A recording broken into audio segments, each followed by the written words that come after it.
안녕하십니까. 한문학 강좌 TV를 맡은 한의사 이한영입니다. 이번 시간에는 지난번에 김부식 선생의 삼국 사기 중에 제가 언급한 내용 가운데 제 후배가 형 형의 의도하고는 조금 안 맞게 들릴 수 있는 소지가 있다 그래가지고서 제가 요번 기회에 한번 열하일기에 나오는 박지원 선생이죠. 연암 박지원 선생이 열하 땅을 강희제인가? 강희제 칠순장치에 거기 사절단으로 따라가면서 기록해둔 것에 일기에 나오는 내용입니다. 우리나라 한사군에 관한 것, 그것을 통해서 제 의견을 한번 말씀드리고 싶습니다. 여러분, 제가 연암 박지원 선생이 누구냐? 어떻게 보면은 우리 조선시대의 한문 문학사에 있어서 가장 위대한 어떤 작가라고 저는 생각을 합니다. 예전에 저희 선생님의 선생님이신 예를 들어서 효당 김문옥 선생님 같은 경우는 글에 보면은 연암 선생님이 어떻게 평가를 내렸냐면은 마치 술 먹은 사람이 건득건득하면서 걷는 것 같다 그랬는데, 그거는 여러분 충분히 우리 일반 사람들이 이해하기 힘들지만 저는 그 말을 무슨 뜻으로 말씀하신지 압니다. 연암 선생님한테는 그런 기질이 있어요. 반시대적인 어떤 그런 기질이 있었는데, 왜냐하면 그 당시에 우리가 정조 대왕 하면은 조선시대의 가장 세종 다음으로 영군이다, 이렇게 훌륭한 임금이다 그러는데 실제는 그렇지가 않다는 거예요. 언어가 통제돼 있었고, 보다도 어떻게 보면 정조는 굉장히 교조적인 분이에요. 주자 철학에 돼 있어서. 그리고 문체에 있어서도 문체 반정이라고 할 정도로 고문으로 쓰이기를 바랬던 거예요. 심지어는 열하일기가 저작거리에서 젊은 선비들이 너무나 지나치게 열하일기를 필사를 해가지고 그 문체를 흉내를 내는 거에 대해서 굉장히 개탄스럽게 여기면서 어전회의에서 신하들한테 박아무개 글이 젊은 선비들한테 예를 들어서 나쁜 영향을 미치고 있으니까 그것을 폐지해라, 이렇게 쉽게 말해서 압력을 가한 거죠. 그래서 연암 선생이 거기에 대해서 농사에 관한 어떤 여한 식가문초에도 나오는데 고문 형식으로 이렇게 글을 써서 올린 거를 저는 젊었을 때 그것을 다 읽어봤습니다.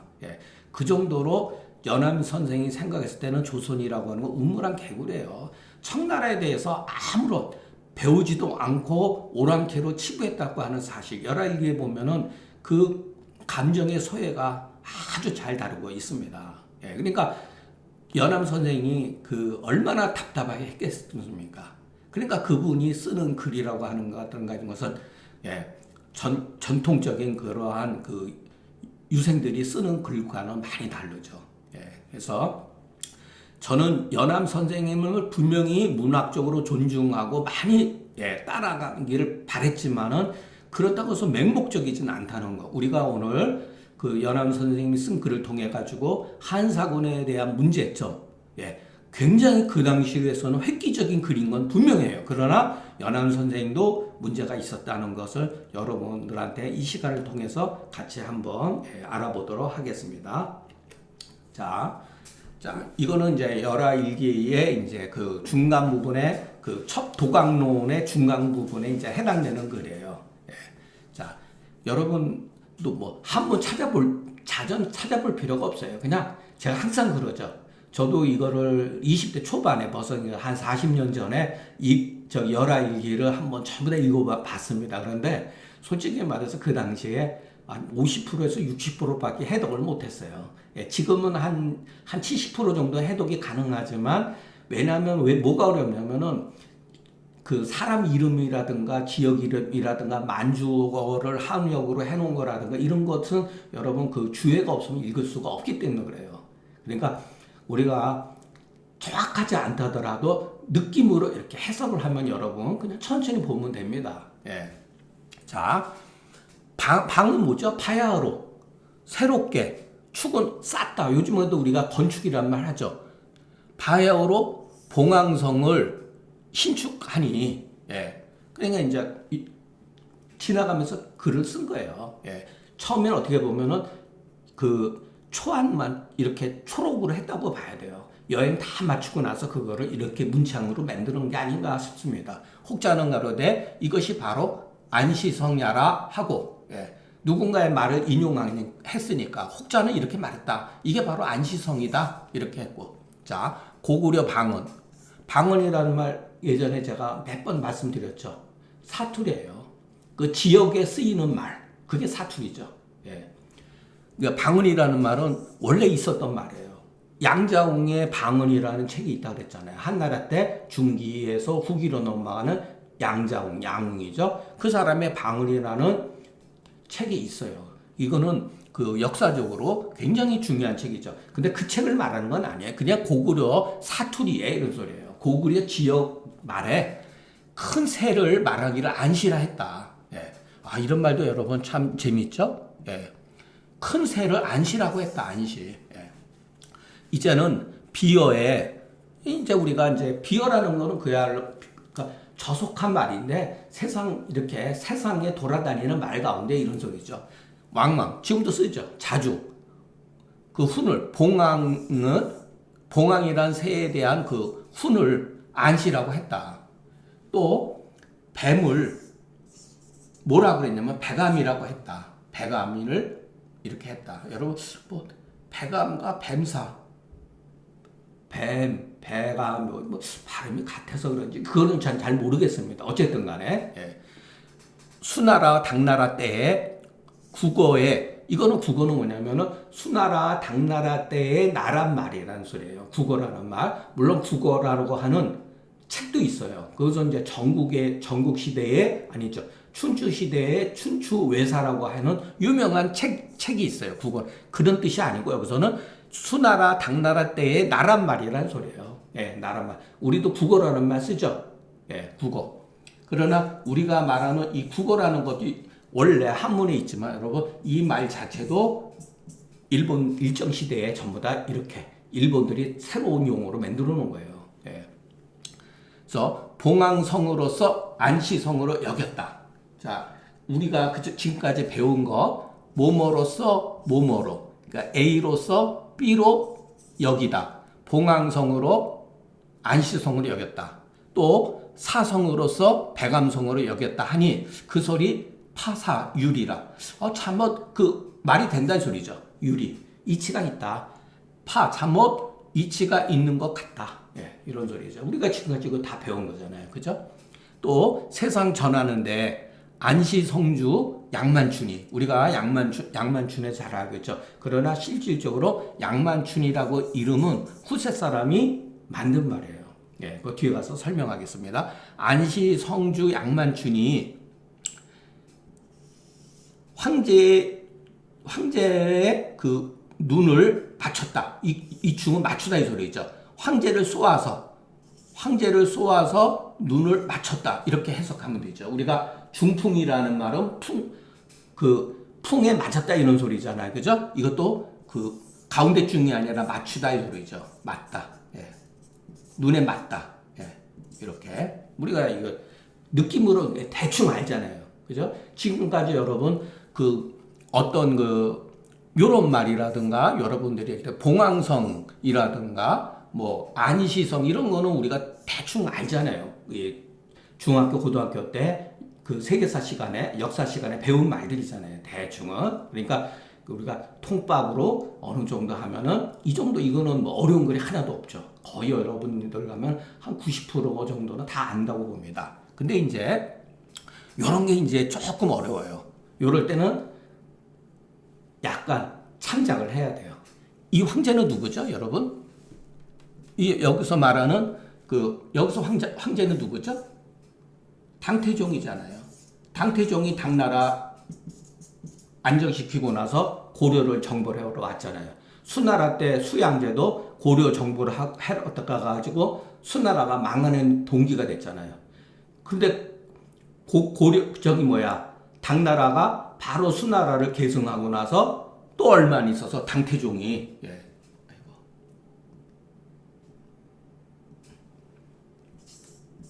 당태종 이연이죠. 이름은 이연. 당태종이 성 아래에서, 이 안시성이죠. 성 아래에서 요병이라고 하면 뭐냐면은 병사들을, 이 해석에가 바로 뒤에 보면은 해석 성벽 아래에서 병 물리면서 이렇게 해석을 했거든요. 이게 이렇게 하면은 이거는 제가 다운 받아서 그냥 그대로 했기 때문에 그러는데, 원래는 물리면서 뜻도 맞지만 그런 뜻은 아닙니다. 여기서 뭐냐면은 성 아래에서, 안시성 아래에서 병사들을 농성했다 이런 뜻이에요. 뭐랄까, 폼 잡고 그러는 거예요. 황제가, 당태종이 성 아래에서 병사들을 진열시키고 이렇게 하고, 산을 내린다는, 윗사람이 임금이 아랫사람한테 내릴 때 우리가 하사하다 그랬잖아요. 비단 백피를 누구한테 내렸냐면은 안시성주가 성을 잘 견고하게 지킨 것을 위해서 보상을 했다 소리예요. 그러니까 핑계 대는 거죠. 자기네들이 황제가 눈에 이제 화살을 맞았으니까 물러나야 되잖아요. 그렇기 때문에 여기서 이런 식으로 말을 꾸며댄 거예요. 그리고 적장이지만 훌륭하다 이렇게 표현을 한 거죠. 자, 여러분들 배감에서 배암이라는가 뱀자하고 비슷하죠. 그러니까 여러분 요거는 참고를 하시는데, 요런 거는 물리면서 뜻은 맞습니다. 틀린 건 아니에요, 큰 틀에서. 그러나 요병이라고 하는 것은 성 아래에서 군인들로 자기네들이 바로 물러나면은 고구려에서 안시성에서는 바로 알 거 아니에요. 추적해 올 수도 있는 거고. 그러니까 그러지 못하게 거기서 이제 일종의 그냥 허세를 부린 거죠. 자, 요게 또 조금 어렵습니다. 요런 것들이.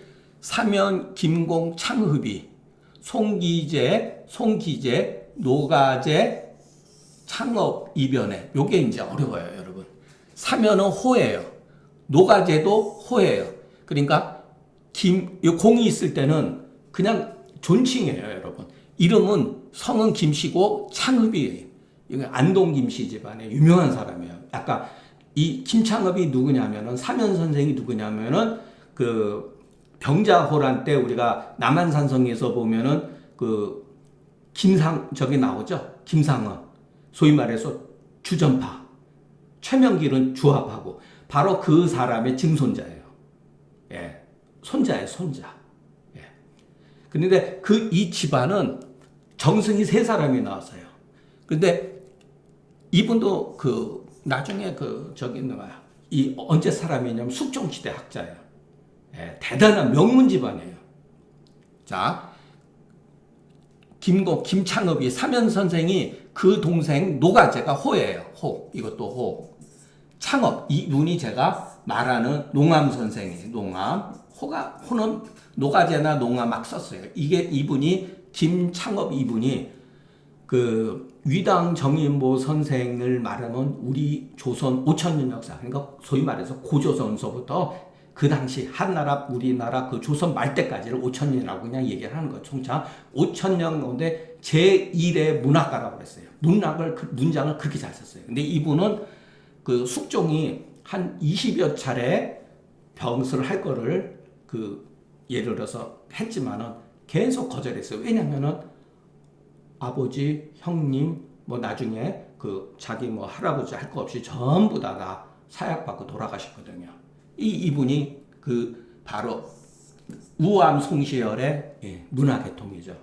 그러니까 이 집안은 노론 집안이고 거의 명문세가다. 명문세가다. 여기서 이 김창업이라는 분, 창읍이라고 하는 분, 이분도 형제분들이 전부 다 굉장히 출중했던 사람들이에요. 그러니까 어떤 나쁜 점, 문제점도 있습니다. 여기서는 이제 그런 거 할 필요. 저는 분명히 농암 선생이 농암집이 한 12권 되는데 그거는 저는 거의 다 읽어봤습니다.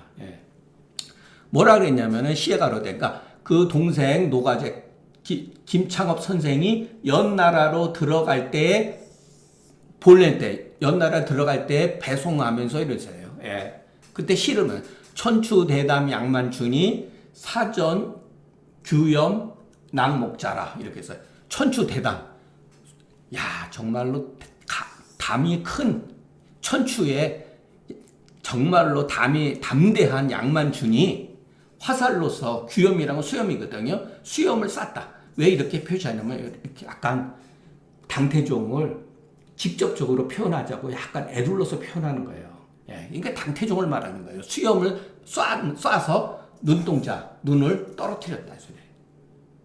이건 전부 다 전설에 나오는 그 구전으로 나오는 얘기를 쓴 거예요. 이런 식으로. 또 목은 이공, 여기서도 목은 이공, 이색. 우리 잘 알죠? 이색 선생이. 여러분 정관이라는 거 생각나십니까? 이게 바로 논어에서 우리가 공부할 때 그 위징이 당태종과 같이 그 정치를 했던 거를 정관이라고 그러잖아요. 이 정관이라고 하는 것은 당태종의 그 소위 말해서 연호로 쓰여졌잖아요. 그러니까 정관 몇 년 이런 식으로 하면은 아 이건 당태종 시대를 말하는 건 알 수가 있죠. 예. 목은 이색 선생이 정관에 대해서 노래해 말하기를 위시 낭중 일물이니 나지 현아 낙배구라. 예. 낭중 일물인 이것은 낭중에 보따리에 주머니 속에 하나의 물건이다. 그만큼 여러분 얼마나 쉽다는 얘기예요. 예. 아유, 주머니 속에 하나의 물건이니까 뺐다 집어넣었다 얼마든지 할 수가 있죠. 어찌 알겠는가? 현아가 이거는 눈을 말하는 거. 어찌 눈. 예. 그런 것 같아요. 배구에 빠졌다. 요거는 화살에 떨어져 나간 것을 알았겠느냐. 예. 현아는 눈을 말하는 것이요. 배구는 그 화살을 말하는 거죠. 여기 표시되어 있죠. 이노는 누구냐면은 사면 선생과 모근 선생을 말하는 거죠. 이온이 읊은 바, 그러니까 시를 읊은 것이 마땅히 우리 동방 이렇게 오자를 썼을 때는 친밀지사, 친한 뜻을 나타내요. 자, 제가 글을 쓸 때, 저도 쓸 때 우리 한의학 할 때 오의라 그래요. 오의, 우리 의학 이렇게 동의란 말을 쓰고 오의. 왜냐하면 공자가 그랬거든요. 오도는 이렇게 그 친밀지사라 그래. 친밀지사. 그러니까 이렇게 말을 쓸 때는 아 우리나라를 말하는구나 이런 뜻이죠. 빨리 하겠습니다. 마땅히 오동의 유전의 예로부터 내려오는 구전에서 나왔다. 네, 구전에서 나온 거예요. 여러분 생각을 해보세요. 그 고구려 말기에 벌어진 일을 고려와 그 조선 중기면 무려 그 기간적인 것은 거의 800년 기간이 흘렀던 거죠. 그 옛날서부터 전설처럼 내려온 말이에요. 그러나 근거가 없는 말은 아니죠. 당태종이 천하의 병을 움직이로되 동천하지병 이로되 얼마든지 움직일 수 있는데 탄환 소성에서 뜻을 이루지 못했다. 탄환이라고 하면 그야말로 화살이죠. 조그마한 성은 뭐죠? 이게 바로 안시성이죠. 안시성에서 화살에 뜻을 이루지 못했다. 이건 얼마든지 우리가 의역해서 그래서 제가 통밥으로 이런 거는 느낌으로 아시면 됩니다. 우리도 창왕이라는 말 지금도 쓰죠. 창왕아 갑자기 창왕지변이라 했죠. 창왕 갑자기 군사를 돌려서 선이라고 돌려서 돌리라 하니 그 착취가 그 행적이 정말로 가히 의심스럽다. 뭐 어렵지 않잖아요, 여러분. 그러니까 괜히 한문이라 그래가지고 이렇게 두려울 필요가 없어요. 막상 내가 한번 해봤겠다 그러면요 읽어보세요. 그냥 읽어보면 이것도 느낌으로 여러분들 50%는 맞춰요. 이런 거는 물론 사전을 찾아봐야죠. 저도 이 발음이 틀릴 수가 있기 때문에 찾아보니까 수염이라고 합니다. 이것은 애둘러서 아무리 중국 사람이죠. 황제이기 때문에 직접적으로 사전 예를 들어서 당왕 이런 식으로 당나라 황 이렇게 쓰지 않는다는 거 이렇게 피해주는 거 이것도 하나의 예예요. 글 쓰는 방식이고 자 요거 읽어보면은 주머니 속에 든 것 같다. 이게 뭐냐면은 아주 쉽다. 뺐다 집어넣었다 할 수 있는 거죠. 예. 그만큼 그 황제의 눈 하나 떨어뜨리는 거는 쉬웠다는 얘기죠. 예. 자, 그런데 그 박지원 선생이 그 다음에 이제 글을 쓰면서 김부식이라고 썼어요. 이 공자가 없어요. 써야 되거든요. 이건 제가 보면서 아니 이 앞에서는 이렇게 김공, 이공 이렇게 했었잖아요. 그죠?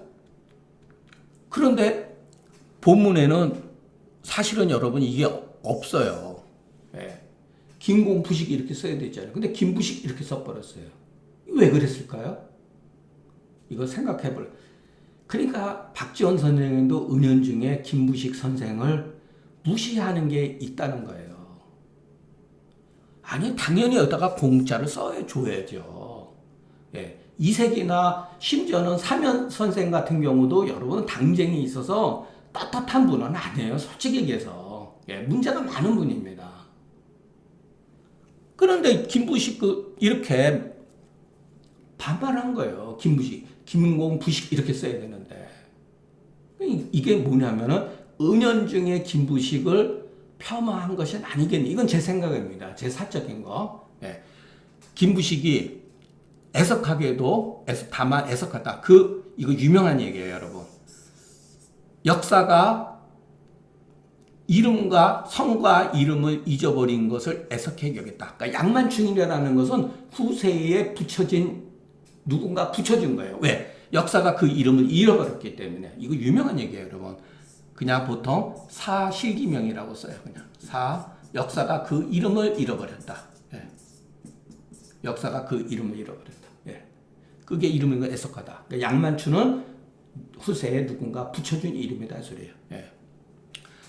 대체로 부식이 삼국사를 지을 때 다만 중국사에 나가서 이것도 앞서서 설명했지만 우리나라 역사를 고대사를 하는데 중국의 역사를 참고하지 않을 수 없는 상황이 바로 기록을 올바르게 쓰지도 않았고 기록 문화를 제대로 남기지도 못했다는 거예요. 그렇기 때문에 중국사를 빌릴 수밖에 없었다는 거죠.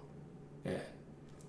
나쁘게 얘기하면은 우리 그 고대사가 중국과 밀접한 영향을 가지고 있었고 이런 말을 하면은 제가 또 약간 오해받을 수도 있고 몰매받을 수도 있는데 약간 종속된 느낌을 지을 수가 없어요. 이 말 속에는. 예.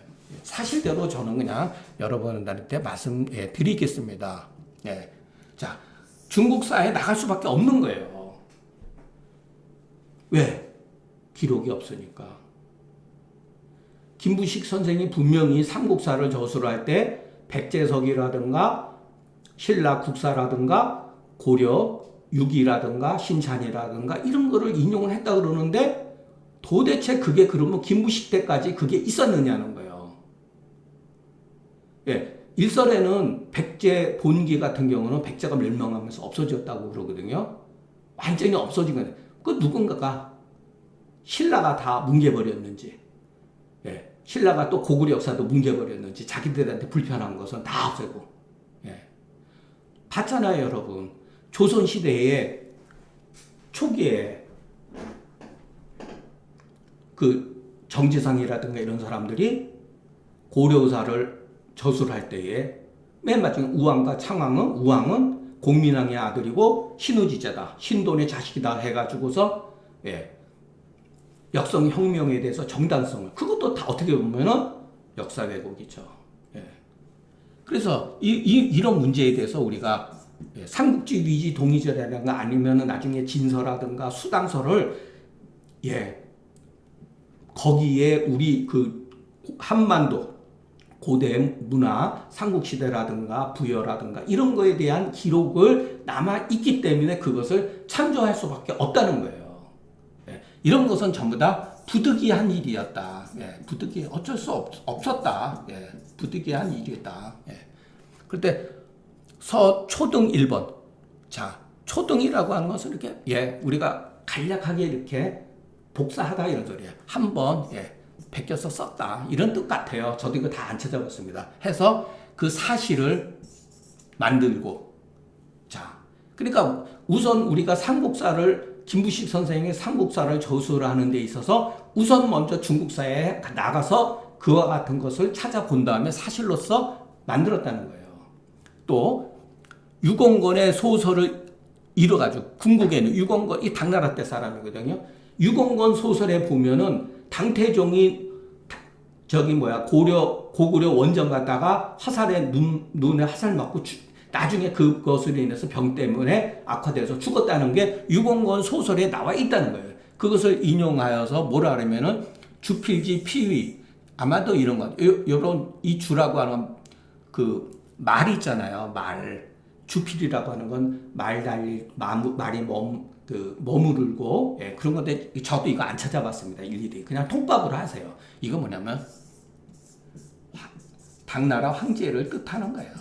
당나라 황제가 당태종이 포위되었다고 하는 것으로 증거로 삼았다. 증거로 이거를 인용해서 증거로 삼았는데 삼았지만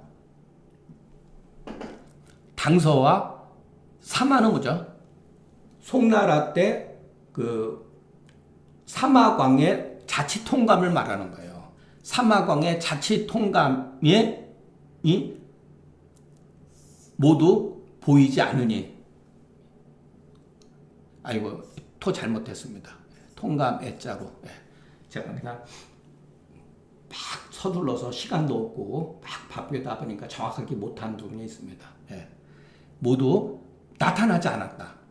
이거는 소설에는 보이는데 여기 중국에도 그런 소문이 있었다는 거예요, 여러분. 그런데 당서와 사마광의 자치 통감에는 이와 같은 기록이 없었다. 당태종이 화살에 눈 맞았다는 게 보이지 않는 것. 자, 아마도 이런 소리죠. 생각이 든다 소리, 의심스럽다 이런 뜻이지만 이런 생각. 그것은 위는 위하다 소리. 무엇이 되다가 아니라 중국을 위해서 중국의 위에서 피한 거다. 덮어준 것이다. 아마도 그것은 중국을 위해서 자기네 나라니까 당서라든가 자치통감은 전부 다 중국 사람들이잖아요. 그렇기 때문에 오랑캐 가가지고 오랑캐 변방의 장군한테 황제가 화살에 눈 맞아서 퇴근했다라고 하는 것은 불명예스러운 일이잖아요. 그러니까 아무런 일도 없었던 것처럼 꾸민 거예요. 이게 휘라고 하는 건 바로 그런 뜻이에요. 휘하다, 피하다 이 뜻이에요. 그런데 그래서 지약 본토 구문을 그 우리나라 옛날부터 내려온 것 같은 데 이르러서는 불감 약재 일구다. 감히 조금이라도 한 구절도 싫지 않으니 예로부터 내려온 거를 김부식 선생은 쓰지 않았다는 거예요. 그렇기 때문에 전신 전의지간에 사실을 전하거나 의심스러운 걸 전하는 것에 개걸려야라. 그냥 덮어둔다. 이렇게. 자, 이 개걸려야 여러분 저도 많이 썼던 용어지만 논에 나왔잖아요. 군자는 그 어기소 부지의 개걸려 아니라 자로가 묻는 데 있어서 군자는 자기가 알지 못하는 데 있어서는 덮어둔다 그랬잖아요, 여러분. 그런데 여기는 조금 해석이 틀려요, 여러분. 그러니까 전체적으로는 해석이 뭐 이렇게 아주 깨끗하고 그러는데, 이런 부분은 저하고 조금 틀립니다. 그러니까 오히려 제가 한 게 더 직역에 가깝다고 생각하시면 됩니다. 자, 내가 가로되 당태종이 실목어 안시를 수불가거나 비록 가히 고찰할 수 없으나 당태종이 그 안시성에서 눈을 잃은 것을 고찰할 수는 없죠. 그래서 왜냐하면 그렇기 때문에 여기서 그런 말 했잖아요. 전신전은 그 눈을 화살에 맞았다고 하는 것이 사실인지 아닌지 그것은 정사에 나오는 게 아니라 하나의 야사, 소설, 구전 이런 거잖아요. 그런 걸 수도 있고 아닐 수도 있고 그래서 그냥 약간 덮어뒀다 이런 거죠. 그래서 여기서 수불가고다 고찰할 수 없다라는 거죠. 맞을 수도 있고 아닐 수도 있기 때문에 그렇기 때문에 이 성으로서 안시로 여기는 것은 그렇지만 나는 아니다고 여긴다. 아니다고 여긴다.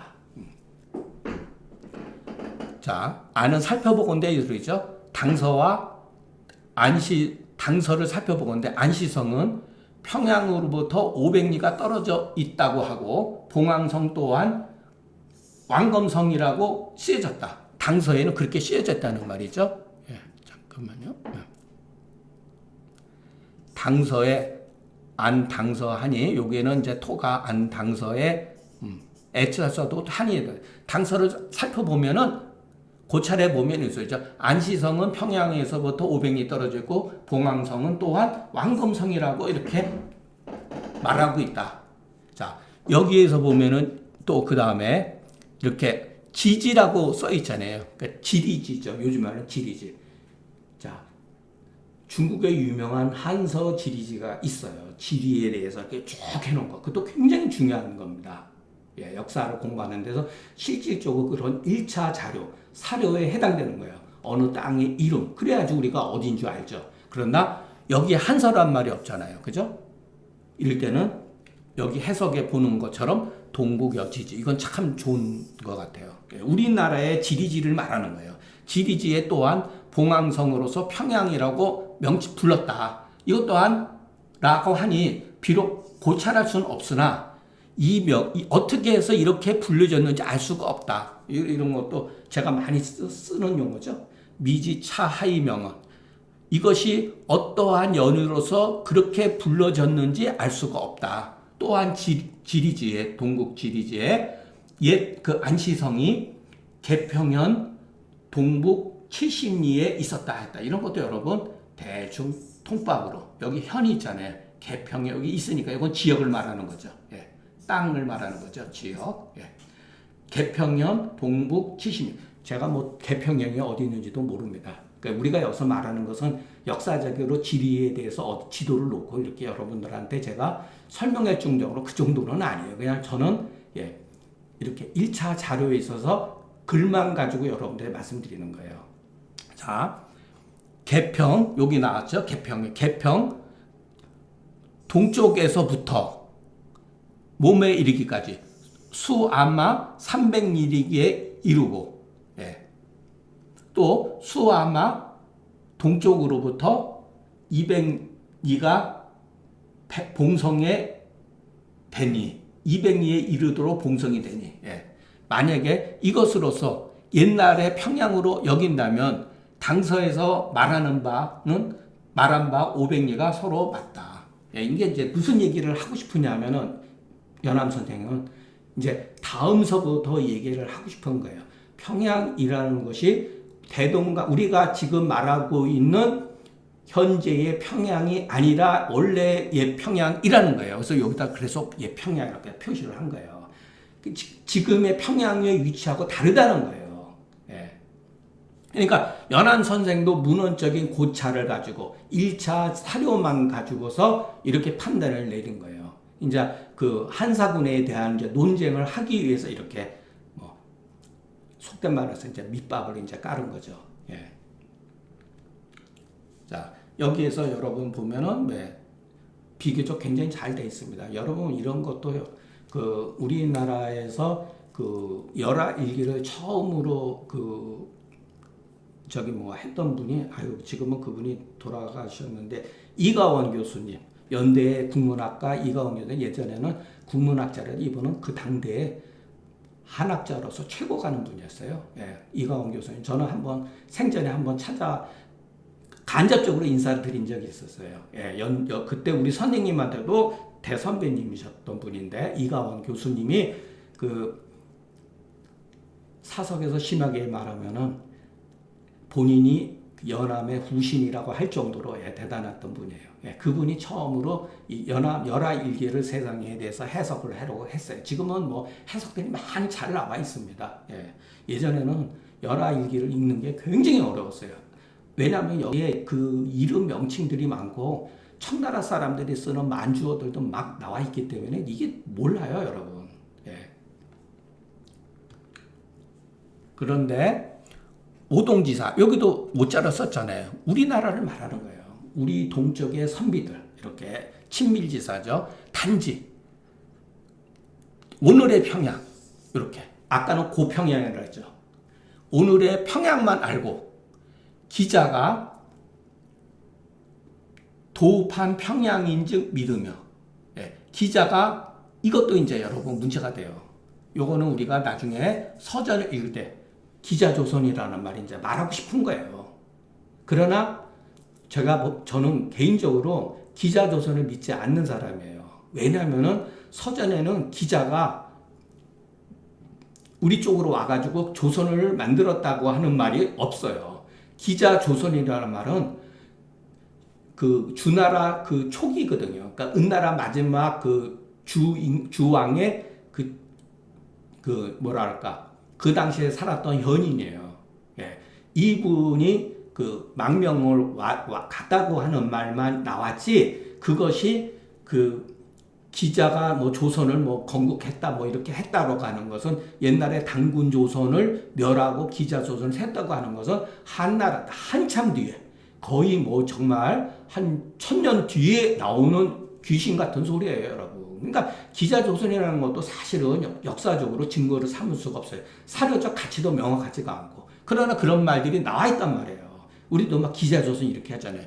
기자가 평양에 도읍했다고 하는 말은 믿으며 우리나라 선비들은 그러니까 오늘날 평양에다가 기자가 거기다가 평양에다 도읍을 삼았다 이런 거 믿는단 말이에요. 그런데 또 평양에는 정전법이 있다고 하면은 또 믿고 이건 유명한 주나라 때 법이고 고대서부터 내려온 정전법이죠.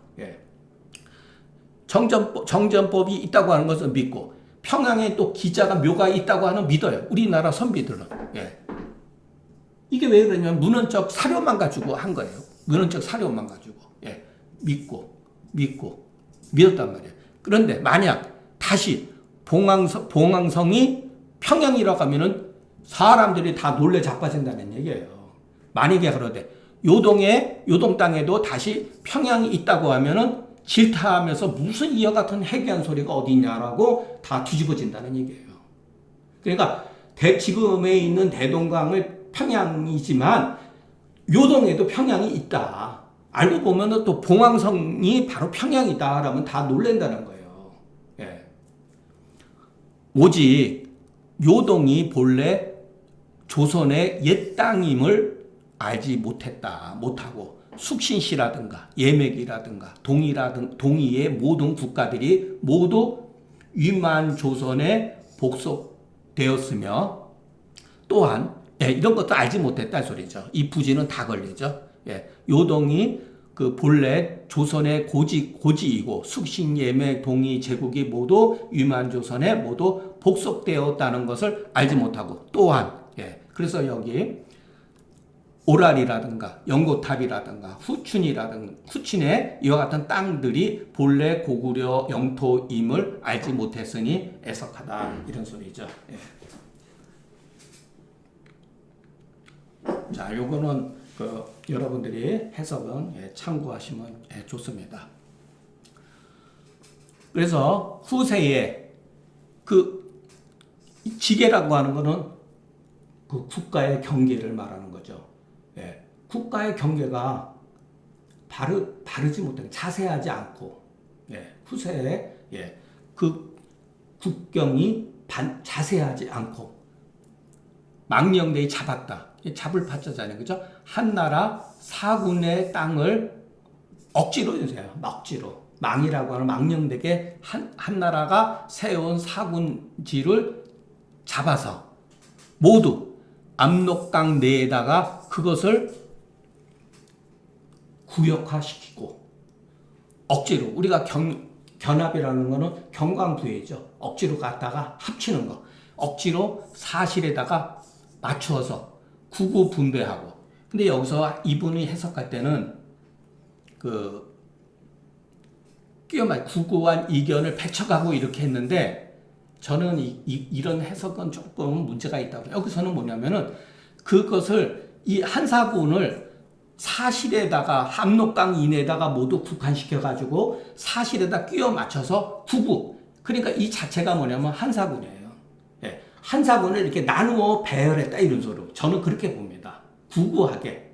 예. 구구. 왜냐하면 한사군 진번이라든가 현도군이라든가 낙랑군이라든가 진번군 이런 식으로 그 구역을 나누었다 이렇게 해야 돼. 이거 분배했다 이 소리죠. 요즘 말로 하면 분배하다. 예. 이 배자가 짝배자 이렇게 해가지고 아이고 그다음에 이 배자 어떻게 되더라? 아이고, 제가 갑자기 하니까 생각이 안 나는데. 예. 요즘에 말하면 그야말로 나누다 이랬어요. 구구하게 나눴다. 이에 다시 그 가운데에서 폐수를 찾아서 혹 압록강을 가르쳐서 폐수라 하고 어떤 사람들은 청천강을 가르쳐서 폐수라 하고 어떤 사람은 대동강을 가르쳐서 폐수라 하니 이것이 조선 구강이 조선의 고조선의 영토가 옛 영토가 구강이 부전자축이라. 예, 제가 이전에 20대에 이 글이 생각이 난 거예요. 예, 부전자축이다. 그래서 깜짝 놀랐어요. 왜냐하면 우리가 지금까지 식민지 사관에 의해서 한사군이 우리나라 그 압록강 대동강 위변에 지금의 평양과 그 압록강 주위로 한사군이 설치되어 있다라고 교육을 받았잖아요. 예, 그건 일종의 식민지 사관이죠. 그런데 이런 말을 한 거예요. 이거 보고 깜짝 놀란 거죠. 예, 싸우지 아니하고 스스로 축소가 됐다. 위축이 됐다. 예, 싸우지 않고 차기고는 하야오. 그러면은 연암 선생이 이 글을 썼을 때는 일제에 우리가 식민지 된 건 아니잖아요. 그러면 그 전서부터 이와 같은 해석이 있었다는 거죠. 일본에 의해서 이렇게 그 한사군이 대동강 주변에 또 함경도 지역에 한사군이 있었다라고 우리는 일제 교육에 의해서 그렇게 받았는데 사실은 그 이전서부터 이와 같은 설이 있었다는 거죠. 그런데 여기서 해석에서는 이것이 조선의 옛 국경이라니 저절로 눈살이 찌푸러진다. 이렇게 해석을 해버렸어요. 예. 그러니까 저절로 눈살이 찌푸러진다. 이건 안 맞는 거예요. 예. 싸우지 않고 스스로 우리의 영토를 작게 만들었다. 이렇게 해석하는 게 맞습니다. 그 연구는 도대체 왜 그랬느냐. 평양을 한 곳에서만 정하니 폐수의 전극, 폐수의 그 앞 틈이라고 하는 거, 요거는 조금 저도 명확하게 해석을 못 하겠습니다. 전 틈, 폐수의 지역 이런 거, 폐수의 지역이 항상 요 상자도 기억을 하셔야 돼요. 사적을 따릅니다. 평양을 딱 정해놓으면 폐수도 정해질 수밖에 없다는 뜻이에요. 내가 일찍이 한나라 한사군의 땅이 피트 요동에 있는 것뿐만 아니라 마땅히 여진의 여진족 그 지역으로 들어가야 된다고 여겼었다. 나는 일찍이 이거 뭔가 잘못됐다 이렇게 본 거죠. 요즘에 그 유튜브 보면은 소위 말해서 뭐 민족 사관 가가지고 뭐 그냥 그 원래 이것은 옛날에 윤내영 교수도 한 80년대 초인가 윤내영 교수도 이런 얘기를 했었어요. 심지어는 뭐 고구려가 요서 지방까지 가고 백제도 산동 지방이라든가 신라가 또 밑에까지 다 중국 땅에도 신라가 있었다. 막 이런 식으로 그래서 완전히 심하게 얘기하면 거의 국뽕이죠. 이게 바로 사대주의를 배격하기 위해서 사대주의적인 역사관을 배격하기 위해서 연암 선생님이 그래도 이와 같은 흔적이 남아 있는 거죠.